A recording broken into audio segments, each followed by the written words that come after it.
What's going on, guys? It's the British Pyro here, and today I'm going to be going over a new Riven build that I've been using recently. I'm currently Diamond 5, and I believe I'm 13 and 2 with this build, wins and losses, so it is very, very strong. Um, it all happened about a week ago. I I ended up building a Titanic Hydra when I wanted a Ravenous, and it just worked so well. So the build, as you've probably seen by the title, is a Lethality build, but mixing in a Titanic Hydra for insane single target burst. It seems kind of counterintuitive that Titanic would do more single target burst than Ravenous, with it being the tank version of Hydra, but it actually does more single target burst, and some of the things you can do with it are insane. So, onto the build. First off, the advantages of the build.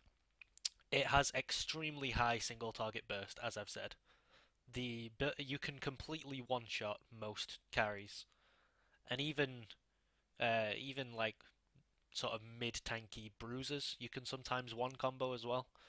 The Titanic active just gives such a huge amount of burst. It's like it's pretty comparable to a full lethality build, even though one of your items is a Titanic, which makes you tankier. It's got really good single target burst. Another advantage is that it has incredible dueling potential, which is partly because of the fact that you have your Titanic passive dealing extra damage on every hit. Also, you have great burst, which helps with dueling, and you are tankier than your standard Riven build because of the health given from Titanic Hydra. So you can duel a lot of people that you would otherwise be unable to. And that leads into another advantage, which is that you are much tankier than you would be with a normal Riven build because of the extra stats from the Titanic. Um, with Titanic giving so much health, you have so much more survivability. You can go in to fights that otherwise you would just get one shot. It's a lot easier to survive high amounts of burst with this build. And the final point is that it has a great team fight. It's so easy with this build to dive into the back line and start just destroying their carries. Because you have so much health, it's very hard for people to peel you off them, especially if they have a heavy AP team, which will lead to you taking Merc Treads. The tenacity will just make you very hard to peel off of the carries, and you still do a shitload of burst. So it's great. It's great. But with all builds, there are some disadvantages. The first major one being that there's no sustain in the build, so throughout the laning phase, you have to play quite well with this build. You have to make sure you're not taking bad trades.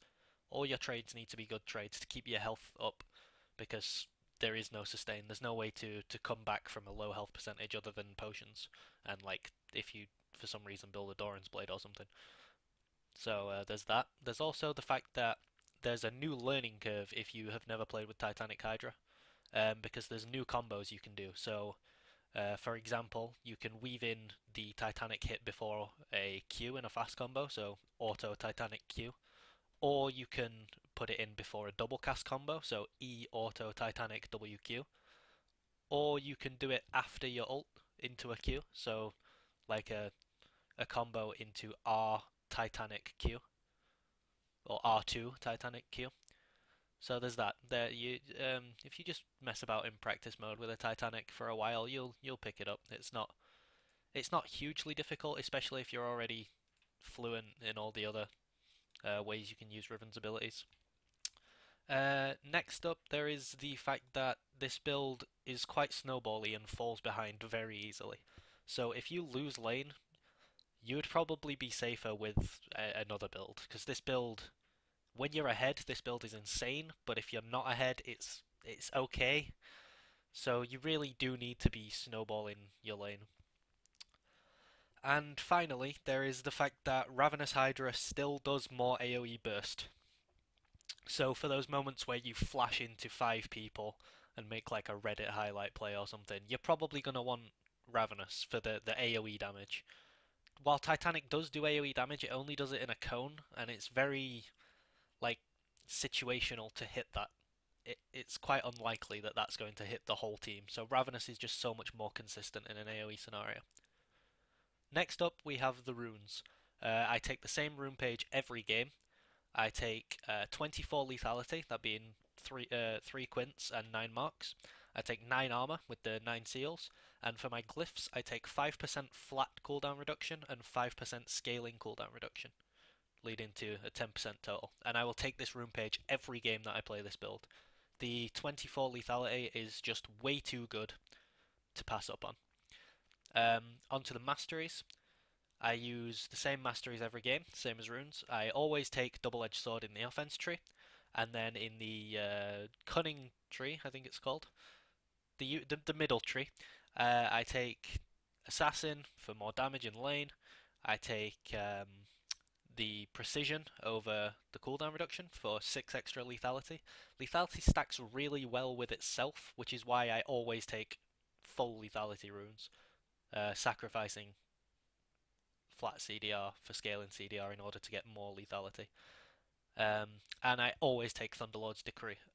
It could, like, a situation could arise where I would take Storm Raider's Surge, but it hasn't done yet, and I've played 15 games.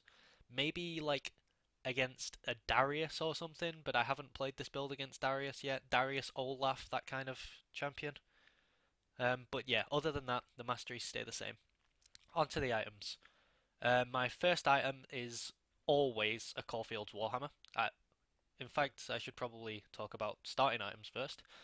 My first item is always a longsword and 3 health potions. If there is a chance that I can survive with just 2 potions, I'll take the refillable because I'll normally end up getting a refillable later into the game anyway. After that, my longsword becomes a Caulfield Warhammer every game. The AD and CDR give such a good early game that you just can't pass it up. From there, if I'm against a tank or someone tanky, even if they just build Ninja Tabby, it's still a good enough excuse to go into the Black Cleaver.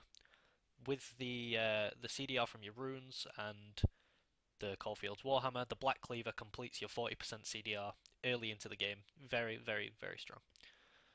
After that, my next item is normally Yomu's Ghostblade, but this can change. Um, Firstly, as I said earlier, I don't always build the cleaver first. If I'm against a squishy champion like a Gangplank, then I'll get the Ghostblade first. It's just so much more burst, and it gives me the active to be able to get onto them to kill them and snowball the lane. But based on the enemy's team comp, this item can change.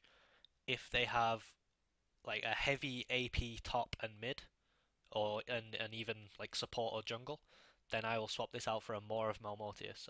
It's just too strong in that situational case. And the same applies for if their team is extremely tanky. I will swap the Ghostblade for a Death Stance because the damage reduction into damage over time and the healing from the Death Stance is just way too good against tanks. After that, I go into the Titanic Hydra.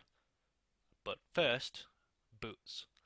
Um, Most games I will get Ninja Tabby. Ninja Tabby is insanely broken at the minute.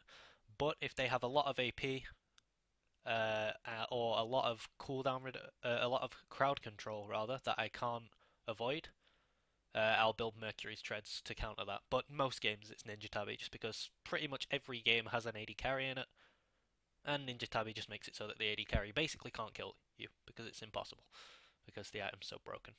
Anyway, after that, Titanic Hydra, but not always. I'll almost always get a Tiamat at this point, but from here, it's interchangeable. If I'm staying in my lane and split pushing a lot, then I'll complete my Tiamat into a Titanic Hydra. But if I'm moving into the mid lane or bot lane to join in team fights and try and push to win the game, I'll go straight into my next item, which is Guardian Angel. Guardian Angel is insane in this build.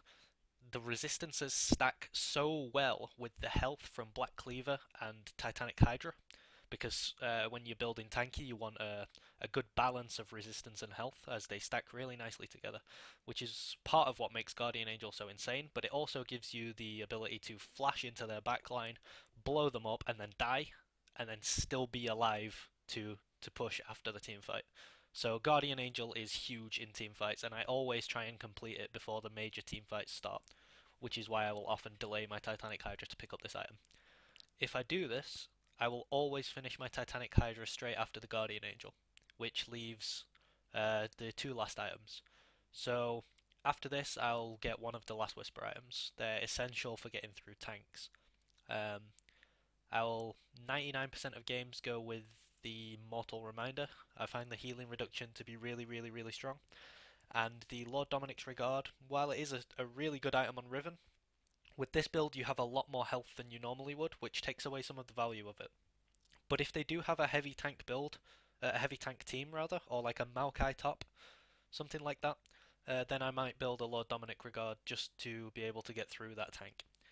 After this, the last item, there's two items that I normally choose from, although the game doesn't normally go long enough for me to build a sixth item, as most games end around 30 to 35 minutes.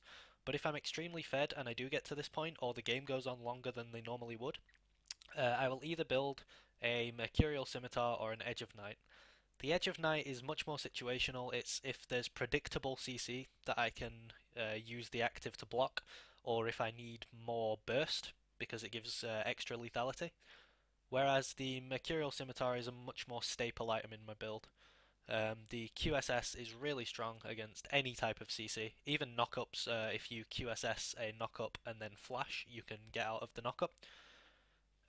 And the lifesteal goes really nicely with a tanky build. It just gives you a lot more survivability and allows you to stay in fights longer without having to recall. If the enemy team has something like a Malzahar or some champion with a point and click unavoidable CC that they are going to be using almost exclusively on me, I will get the Quicksilver Sash much earlier in the game and then just sit with it in my inventory until 6th item where I will upgrade it into a Mercurial Scimitar. I don't think it's ever good enough to get the Mercurial Scimitar earlier than this. So that leaves just the playstyle. Your main goal in the lane phase is to be really aggressive and bully the other champion. You want to be putting on pressure as much as you can, as you really need to snowball with this build. Once you get some practice with it and with Riven in general, you should be able to defeat most top laners. Even champions like Renekton and Kennen, um, you can burst them really hard with this build, provided you play around their CC properly, which you should be doing as Riven anyway. Um, it is enough to just bully your top laner off CS, allowing you to have full control of the lane. So you can either freeze them and deny them farm, which puts them further behind, or you can shove them into your tower, into their tower rather, and roam and pick up kills and gold from other places. You want to be using your teleport exclusively for roaming.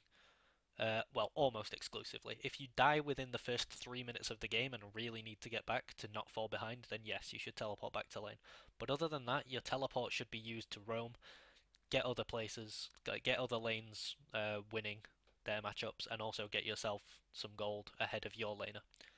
Um, it's extremely essential to be using your teleport like this, and Riven can simply walk back to lane with her E and Q anyway, so it's not that big of a deal. In team fights, your main goal is to dive the backline. You're very tanky with the build, so it's pretty easy to get to them. And if you have Merc Treads, it's hard for them for the other champions on the enemy team to peel you off the carries.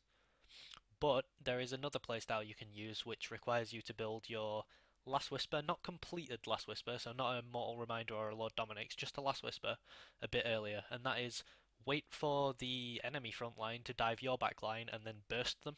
So with the Cleaver and Last Whisper, you can burst the front line really, really hard, and then your team can snowball their back line with them having no front line to protect them.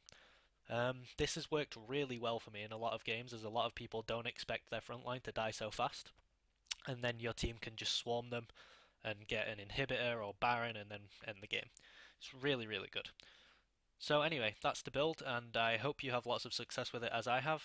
Thanks for watching. I've been the British Poro. See you next time. Thanks.